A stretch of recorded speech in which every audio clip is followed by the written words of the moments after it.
Nikon has taken the best of the Z9 and the ZF, and they have now put it into the Z8. But there is one feature missing, and that is... All right, guys, today we're talking about, of course, firmware 2.0 for the Nikon Z8. Man, I gotta tell you something right now. You know, I test a lot of cameras here. You gotta give Nikon credit. They're giving you the best bang for your dollar when you buy a camera system. And what do I mean by that? It's simple. A lot of companies out there, you spend $6,000, $7,000, $8,000 on a camera system, right? And maybe they give you 1 or 2 firmware updates. And until customers complain, do they respond by implementing features that could have been in that camera system a year and a half, 2 years ago? Nikon is constantly updating these Z cameras. And we've seen this especially with the Z9. I mean, we're at firmware 4.0 or 4.10, one of those right now. But there's so many features they have brought into this camera from when it was launched till today that are not just improvements or bug fixes, but brand new features. And now they're taking features from the ZF that are not even in any of these cameras, and they're putting into the Z8 as well. I mean, this is one reason I would heavily consider it, is because Nikon is looking after the customer and giving you features and fixes and improvements over a long period of time. We'll talk about the top line features. Not every one of them, there's a website for that, but the ones that I think are gonna be most important to you, and of course that one feature at the end of this video, which I believe Nikon needs to put into their camera. First and foremost, let's talk about subject detection for birds, a feature a lot of you have been wanting in the Z8 for a period of time, especially since it came to the Z9. Right? Because the Z8 is a smaller footprint. It's easier to carry around, to put in your bag, etc. I get it. I use it all the time too. It is a significant difference. The other one did a decent job. You know, it's animal detection. Birds are kind of jumbled up in there, and it was not bad. I mean, I got a lot of great shots. But with this one, it sticks onto the eye, it sticks onto the body, it finds the bird through foliage, which is always one of those challenges with any subject detection, especially with birds, because they move around quite fast. Even birds in flight. And I'm not a professional birder, okay? But I was able to grab more shots with this firmware version than I was for the previous one, and using the same lens. I was using the 600 6.3, fantastic lens. Sometimes you're either too far away or you're too close to the subject, but I was able to get some shots, as you see right here. Very, very impressed. And the autofocus overall has improved, not just on birds, but just overall in general. I've noticed that as well, especially with people. The box sticks on like glue now. It almost looks like one of those online demos we see where they've kind of done it with, you know, CGI. Well, it kind of looks like that now when you're using this. Speaking of which, another feature is you can increase the size of the focus box inside of this now, which is nice because you can go from 1, 2, or 3 in terms of the settings. And I like it because if you're using this in live view outside, you know, and maybe it's like a high contrast, or, you know, you're shooting something in the shadows and you can't necessarily see it as well as you'd like to, that green box that's thick, it does help you really know that you're nailing focus.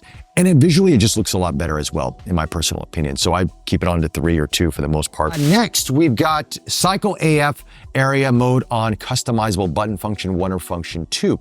So what is this exactly? Well, previously we'd use the I menu or your function menu to go through your various different autofocusing modes there, because there's a number of them inside this camera. Or you would dedicate, let's say, a function button to, let's say, go from, you know, from full to 3D tracking, for example.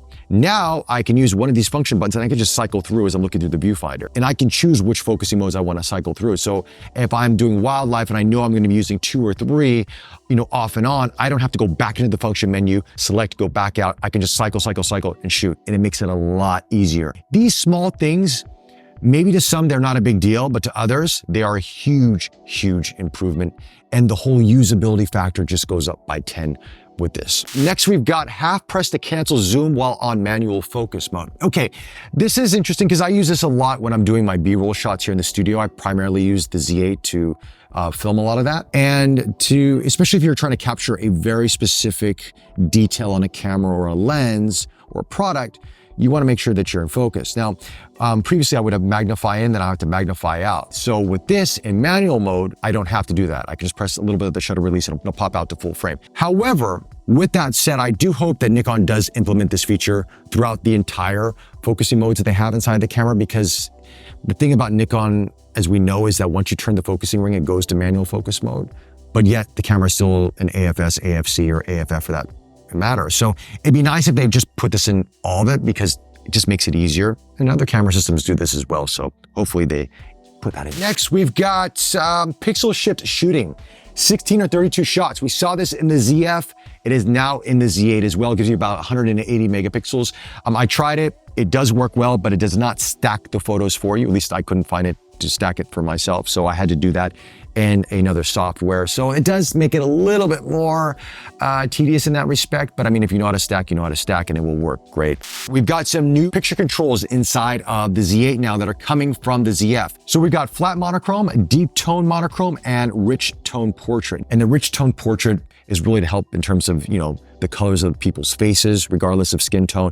I'm using it right now to film currently, and I actually like this a lot better than the standard or the auto for that matter. It saves me on having a great video all the time. So, and it works great for photos. And you can adjust it inside the menu system as well. So it's not just a profile, so to speak, but you can really fine tune it to your liking, which is always awesome to do. Pre-release capture up to 300 seconds. And I think a lot of you are gonna like this, especially in wildlife and sporting events, because this is a feature where you turn it on and it will capture before you're taking the image or afterwards, or you can change the variations however you want it to be. And when you are on standby mode, which is like you put your finger on the shutter release button just ever so slightly, you're gonna see it activate. It'll flash and it'll hold green. And you'll have a little icon to the far right of the display. And you can keep your finger on that shutter release for up to 300 seconds or 5 minutes. I like that Nikon is giving us 300 seconds, but I don't see how someone's gonna sit here for 5 minutes and hold their finger like this. I mean, this is a long time. And you know what you're gonna get out of this? Nikon finger syndrome. After a while, you're just gonna be walking around like this, and the doctor will be like, "What's wrong?" "I'm using pre-capture on my Nikon." All jokes aside, I like the feature, but I do wish that pre-capture could be done a little bit differently, in the sense that you could just tap on this once, activate it, and then it's waiting to take the photo, and then you just press it again to take the photo. That would be a lot better than holding your finger on the shutter release for up to 5 minutes. With this mode, you cannot use it in RAW. It only works in JPEG, so 30 frames, 60 or 120 will it work. Another feature that I do appreciate, because I did a lot of birding testing out this camera system, was improved series and video playback. Now what this does is, it's kind of nice. It groups the images. Let's say you're doing 20 frames, a lot of different shots of birds in flight. It will actually, when you play back, it'll play back a series of images. You can set the number of images you want it to play back and the speed that you want it to play back in, so you can see if you got the image in shot or not, versus you having to cycle through every image respectively. It just automatically plays back, which does help in terms of speeding up the workflow and making sure that you got the shot, then you can move on to the next one. These are some of the new features though, guys. I mean, there's a ton of them. There's about 15 to 20 new features overall in firmware 2.0. Go to the website. I'm sure there'll be other videos out there talking about them.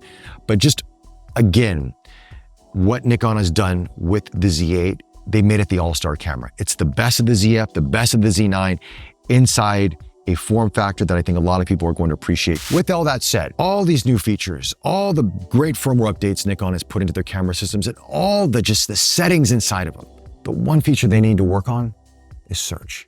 I mean, think about this.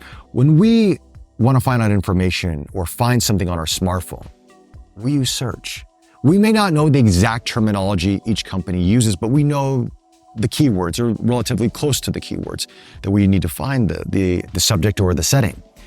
And Nikon has put so much into these cameras, so much. I can tell you, the average photographer out there probably uses maybe 20 to 30% of what these cameras can do. Even pros out there don't use every single feature out there, but they are so embedded and hidden inside the menus. But it would be great if Nikon implemented search, where if I said, look, I want to do pre-capture, but I don't know if it's auto capture, pre-capture, I just need capture, for example.